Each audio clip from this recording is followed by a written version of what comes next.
Hey guys, so this is day two, and I guess we're on the end of day two, the very end of day two. I got up this morning. I weighed myself. I was 240.6, which, most of that's water weight anyhow. Like, I'll end up regaining probably most of that tomorrow because I ended my fast today. Quick glucose check here, and I am at 99 after eating. So, my blood sugar is really doing really well at the moment. And yeah, so I wanted this video to focus on just a brief overview.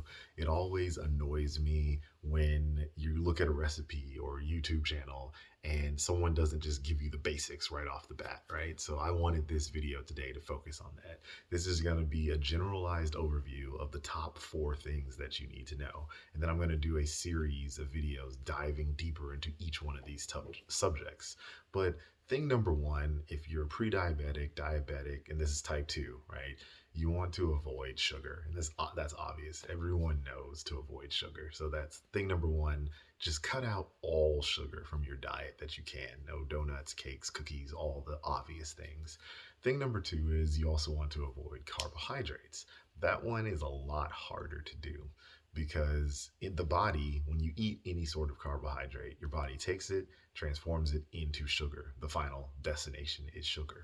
So you want to avoid all carbohydrates that you can. Green leafy vegetables are fine, but really you want to avoid specifically the starchy carbohydrates. So corn, rice, beans, lentils, anything in that realm, just avoid it. You can introduce some of those things back into your diet later, but if you're trying to get your A1C down or your diabetes or pre-diabetes back into the normal range, the fastest way to do that is to avoid the carbs completely. Eat as close to zero carb as you possibly can.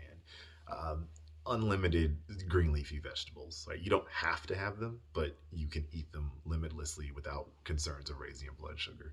Thing number three that I didn't know for the longest time was the bad oils, right? Like, I didn't understand what a bad oil is.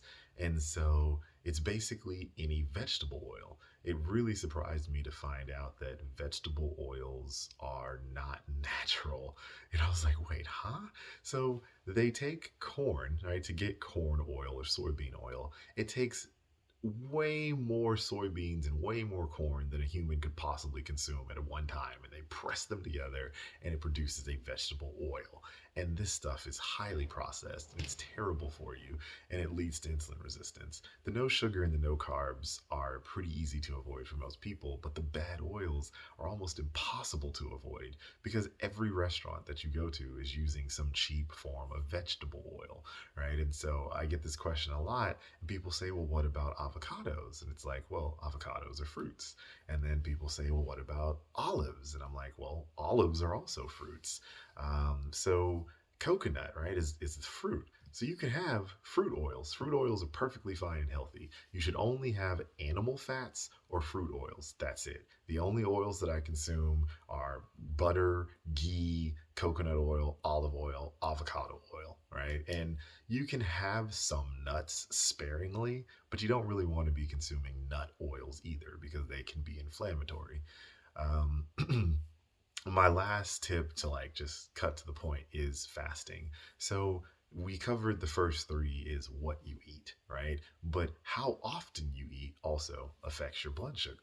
And this is through my evolution of learning about all these things that affect blood sugar. That was the final one for me because I had cut the first 3 things out and then I started reducing my eating frequency. And now I'm combining those foods together, and my blood sugar's never been better. So, real quick to recap, my 4 tips are: number one, no sugar. Number two, no carbs, or as zero, close to zero carb as possible. Number three is the no vegetable oils of any kind. Only consume animal fat and fruit oils. And tip number 4 is to have your intermittent fasting window, right? So you want to shrink your window down to at least 8 hours a day, right? And so only eat 8 hours a day. Try to fast 16 hours a day. Part of that time you're going to be sleeping. And I'll cover these topics more advanced later. And that's all for today. Like and subscribe, and we will slay the diabetes dragon together. Thank you.